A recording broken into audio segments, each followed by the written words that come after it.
How to remove WhatsApp phone number from a Facebook page. Hi everyone, welcome back to our channel. This is Rose and I'll guide you to remove WhatsApp phone number from a Facebook page. Watch the video till the end and without further ado, let's begin.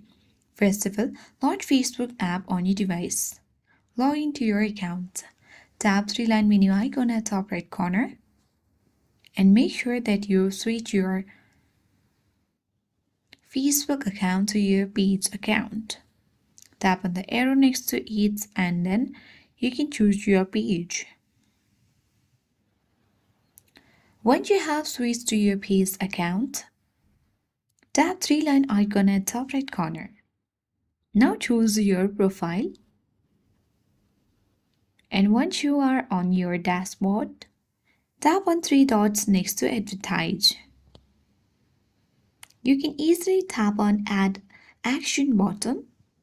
Now in this edit action buttons, you need to simply tap on seen WhatsApp message. This is where clients can see and use your WhatsApp number.